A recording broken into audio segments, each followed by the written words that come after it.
Okay Vishnu sir available भयो। हजुर हजुर भन्नुहोस् हजुर। हजुर जस्तो विष्णु सर एउटा के प्रश्न आएको थियो भने सरले अलिक केही समय पहिला 2024 को डिसेम्बरमा चाहिँ मार्केट हाईमा पुग्छ भन्नुभएको थियो।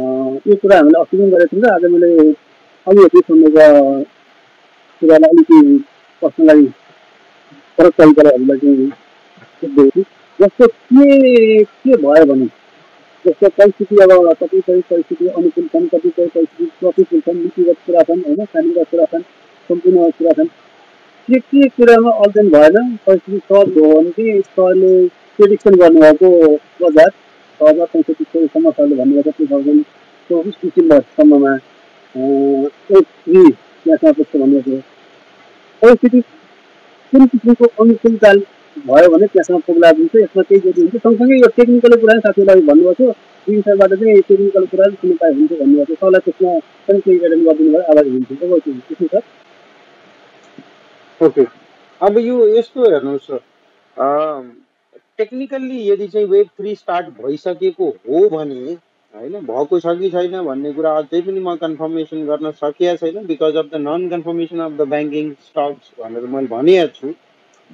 यदि ब्याङ्कले पनि कन्फर्म गरिदिने हो भने technically we are in the web 3 भन्ने कुराहरू चाहिँ मोर अर लेस होइन। अब स्टिल त्यसमा पनि रङ हुने चान्सेस हुन्छ कि हुँदैन भन्नुभयो भने डेफिनेटली हुन्छ, नहुने भन्ने कुरा होइन। तर चाहिँ अब हाई कन्फिडेन्ट लेभल चाहिँ के भनेर मैले भन्न सक्छु भन्दाखेरि we are in the web 3 already started, 1800बाट चाहिँ हाम्रो स्टार्ट भइसक्यो भन्ने कुरालाई चाहिँ लगभग कन्फर्म गर्न सकिन्छ।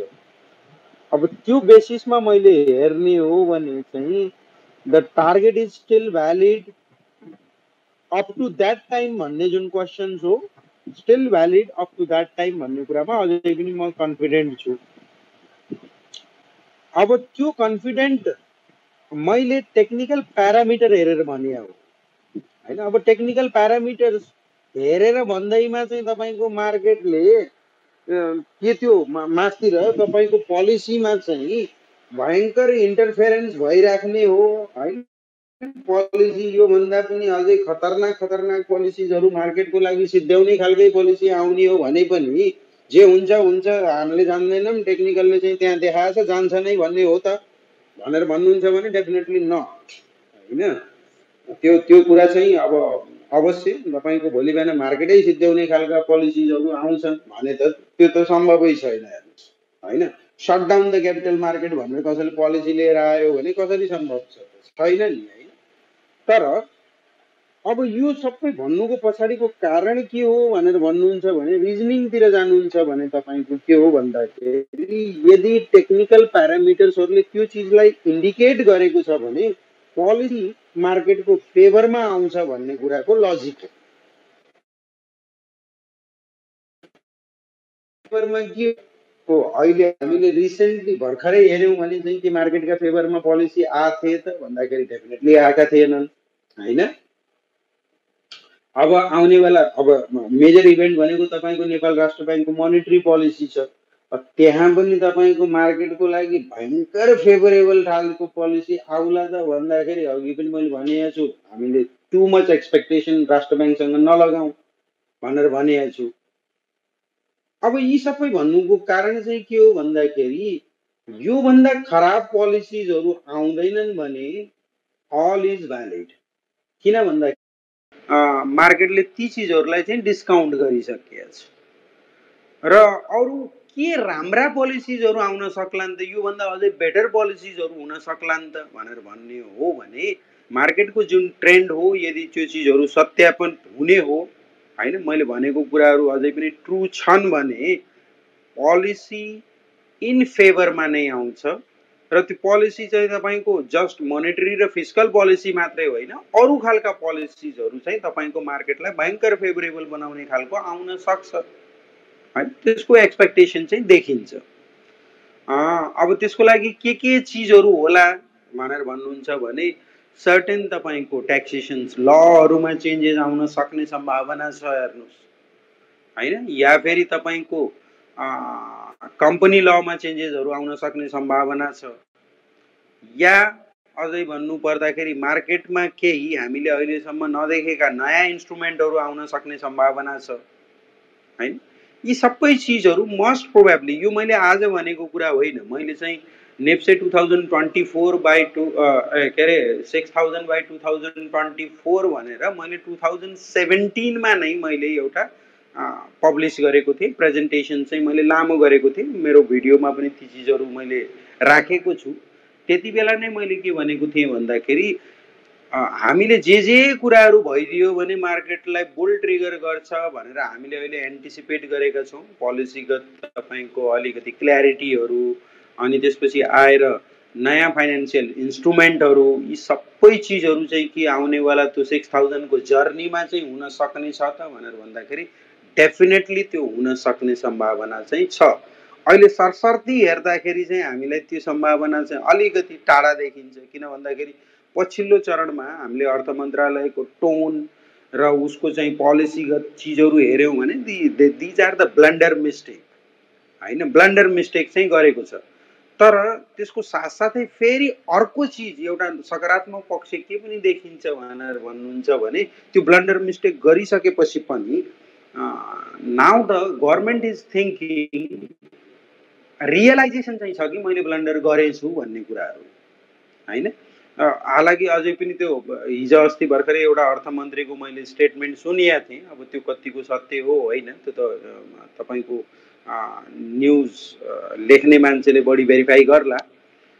जुन बुँदा नम्बर 26 र 27 को बारेमा चाहिँ मागहरू लिएर जाँदाखेरि अर्थमन्त्रीले अझै पनि त्यो चिजमा चाहिँ तपाईँहरूले हामीसँग बहस नगर्नुहोस्, किन नपाउने भन्ने कुराहरू छ, यदि तपाईँहरूलाई आपत्ति छ भने कोर्टमा गएर च्यालेन्ज गर्नुहोस् भन्ने कुराहरू छ है। These are the silly thing हैन, जुन तपाईँको ब्याङ्कर्सहरूले, बिमा कम्पनीहरूले उठाएको क्वेसन हो त्यो चाहिँ भेरी मच भ्यालिड क्वेसन हो, भेरी मच भ्यालिड क्वेसन।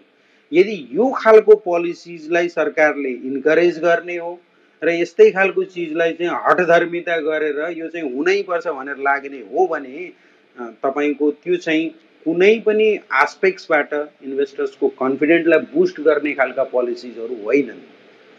यो भनेको तपाईँको इन्भेस्टमेन्टलाई डिस्करेज गर्ने खालका पोलिसिजहरू हुन् र जुन अर्थमन्त्रीले च्यालेन्ज गर्नुभएको छ कोर्टमा जानुहोस् भनेर भन्ने हो भने I say it should be challenge. र मलाई जहाँसम्म लाग्छ सरकारको लागि ठुलो तमाचा र लेसन चाहिँ के हुन्छ भनेर भन्दाखेरि कोर्टले तपाईँको ती एसोसिएसन्सहरूले रेज गरेको इस्युलाई चाहिँ भ्यालिडेट गरेर जान्छ।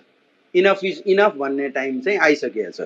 भनेपछि आइदर गभर्मेन्टले इनिसिएट लिन्छ या फेरि कुनै त्यस्तो संस्था या कुनै मान्छेले चाहिँ एउटा इनिसिएसन लिएर यदि रङहरू भइराखेको छ भने राइटको डाइरेक्सन्समा जान्छ भन्ने चाहिँ मेरो कुराहरू हो। र डेफिनेटली 6000 को जर्नीमा हामीले सोचेका 2-4वटा जुन चाहिँ यस्तो खालको रिफर्म्सहरू भइदिए चाहिँ मार्केटले चाहिँ एउटा आफ्नो जर्नी समात्यो भन्ने कुराहरू हुन्। ती रिफर्म्सको बाटोमा अलरेडी मार्केट छ जस्तो मलाई लाग्छ। Thank you. राष्ट्र ब्याङ्कको गभर्नर र अर्थमन्त्रीको कम्बाइन कुरा मिल्यो भने चाहिँ बजार कता जाला, त्यो कुरा चाहिँ डाक्टर केशव श्रेष्ठ सरले अलिकति जोड दिनुहुन्छ भन्ने आशा राखेर एउटा क्वेसन यसलाई राइज गरेँ। अब बाँकी चाहिँ मैले चाहिँ धेरै कुन्ने त देख्दिनँ, दिपेन्द्र अग्रवालजीको जस्तो अघि मैले यो कुदिहाल्छ गइहाल्छ भन्ने किसिमको चाहिँ लाग्दैन। तर त्यो कुरालाई चाहिँ डाक्टर केशव श्रेष्ठ सरले चाहिँ जोड दिनुभयो भने आभारी हुन्थे भन्ने कुरा राखेँ। धन्यवाद। लीलाजी, तपाईँको दोस्रो क्वेसनको चाहिँ मैले अघि नै जवाफ दिइसकेँ हो, सरल ढिलो आउनुभयो होला। त्यो तपाईँको पहिलो क्वेसनको चाहिँ त्यो लिमिटका कुराहरू छ नि, लोनका लिमिटका कुरा, रिसेड्युलिङका कुरा, अझ कतिसम्म भने त्यो 4 करोडका कुरा, 12 करोडको कुरा, त्यसमा चाहिँ म फेरि दिपेन्द्रजीसँग सहमति राख्छु। त्यो त्यसको जुन बेलामा इफेक्ट आउनु पर्ने थियो त्यो बेलामै मार्केटले धक्का खायो, पचायो होइन, अथवा चाहिँ त्यसको चोट खायो। त्यसको चाहिँ अब खोलि नै दियो भने पनि त्यसको खासै धेरै रिलेभेन्स होला, केही तुस बाँकी होला, त्यसको खासै धेरै रिलेभेन्स चाहिँ मैले देख्दिनँ होइन। त्यो मार्केटले त्यसलाई त्यो ओल्ड न्युज भइसक्यो कि। त्यसकारण हो रिसेड्युलिङको कारणले गर्दाखेरि चाहिँ अलिकति फरक पर्न सक्छ होइन। तर रिसेड्युलिङमा अहिलेको राष्ट्र ब्याङ्कको त्यो हेर्दाखेरि चाहिँ यस्तो धेरै पोजिटिभ मुड मैले देख्दिनँ। मैले आशा गरेको चाहिँ त्यसमा बरु यो वेटेज घटाउने जुन त्यसलाई 150% को जुन रिस्क वेटेज राखिरहेको छ सेयरले त्यसलाई 100 मा झारिदियो र अब 12 पनि त्यो त्यसको इफेक्ट नभए पनि त्यसलाई हटाइदियो भने कम्तीमा अलिकति सब्स्टेन्सियल एमाउन्ट मा 12 करोड भन्दा माथि काम गर्नेहरूले अब लिक्विडिटी पनि बढिरहेको सन्दर्भमा अलिकति फुक्का भएर काम गर्न पाउँथे। त्यसो भन्दाखेरि ओहो 12 करोड भन्दा माथिलाई फेरि किन हेर्नु पर्यो भन्ने कुरा होला। त्यो चाहिँ जहिले पनि हाम्रो बिचमा त्यो यो साना लगानीकर्ता नै मात्रै चलाइदिनु पर्छ अनि ठुला लगानीकर्ता भने त हाम्रा फेरि बैरीहरू हुन् भन्ने खालको छ। त्यो होइन है। मार्केटमा त्यो ठुलो लगानीकर्ताले लगानी गरेन भने हुइम नै आउँदैन।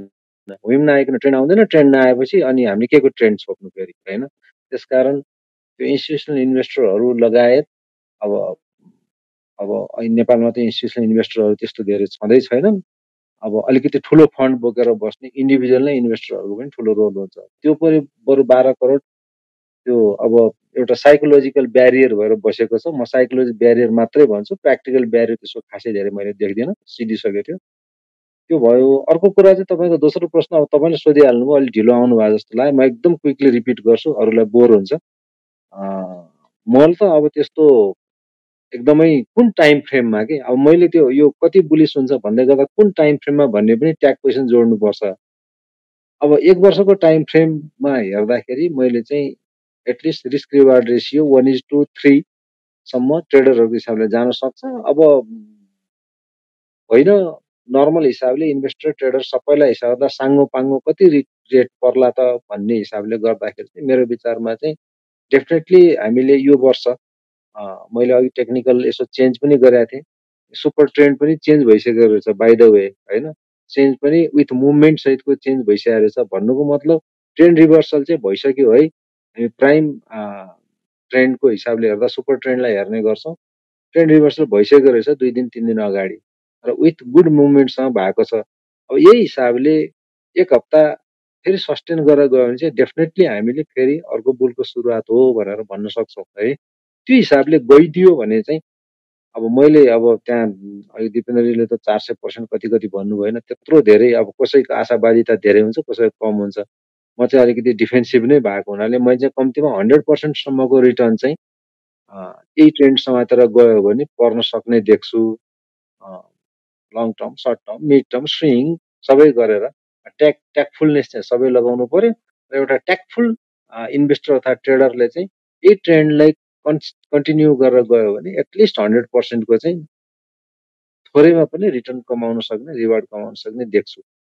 मैले चाहिँ अघिको हिसाबले मैले भन्दा एटलिस्ट 1:3 सम्म जान सक्छ ट्रेडरहरूको एभरेज रिटर्न भनेको थिएँ। अब त्यसैले अलिकति रिफ्रेजिङ गरेर भन्दाखेरि चाहिँ अब आशा राखौँ न कमन सबैले चाहिँ 100% सम्मको रिवार्ड हुन सक्ने आशा राखेको छु मैले चाहिँ। अब भएन भने पनि डिफेन्सिभ इन्भेस्टरले नै पनि बियरकै बेलामा पनि 18, 20, 25% जान्ने इन्भेस्टरहरूले राखेका छन्। त्यो त सेयर मार्केटमा जतिसुकै बियरिस भए पनि घट्दैन यदि हामीले पोर्टफोलियो ब्यालेन्स मिलाउन जान्यौँ भने। त्यहाँ मैले क्यापिटल गेनको कुरा गरेँ होइन, समग्र रिटर्नको कुरा गरेको। हुन्छ, हस्, धन्यवाद। सर हजुरले यसमा केही एड गर्नुहुन्छ लीलाजीले उठाउनुको कुरामा? होइन, ठिक छ, एकदम सही हो। अब मैले भने नि तपाईँको केशव सरले भनि नै सक्नु भएको छ, जुन पोइन्ट्सहरू त्यही हुन्। तर के छ भने तपाईँको मैले फेरि भने नि आफ्नो स्ट्राटेजी र ट्याक्टिक्स त्यो अनुसार बनाउनुहोस् कि आउने बुलमा 400% हामीले रिटर्न पाऊँ। मैले 400% किन भने तपाईँ सोल्टी होटल हेर्नुहोस्, अहिले नै करिब 150% अहिले त बुल सुरु पनि भएको छैन, तर 150% उसले रिटर्न दिइसक्यो। तपाईँ हेर्नुहोस् बुल सुरु भएको छैन तर 50% रिटर्न थुप्रै नन लाइफले दिइसकेको छ है। सो यदि तपाईँको ट्याक्टिक्सहरू ठिक छ र तपाईँले राम्ररी मार्केटलाई एनालाइसिस गरेर जान सक्नुहुन्छ भने, किनभने लास्ट बुलमा मैले 1500% कुनै स्टकले रिटर्न दिएको देखेका थिएँ होइन। सो यो पल्ट 400% रिटर्नको एक्सपेक्टेसन राख्नु होइन। यदि सही ढङ्गले हामी गयौँ भने होइन त्यो चाहिँ ठुलो नहोला जस्तो लाग्छ होइन। तर फेरि मैले भने आफ्नो ट्याक्टिक्स र स्ट्राटेजीलाई क्लियर राखेर एकदम क्लियर कट दुविधा मनमा दुविधा नराखिकन आफ्नो इमोसनल कन्ट्रोल राखेर र आफ्नो स्ट्राटेजीहरू क्लियरली एक्जिक्युट गर्नुभयो भने 400% चाहिँ ठुलो नहोला जस्तो लाग्छ है। धन्यवाद।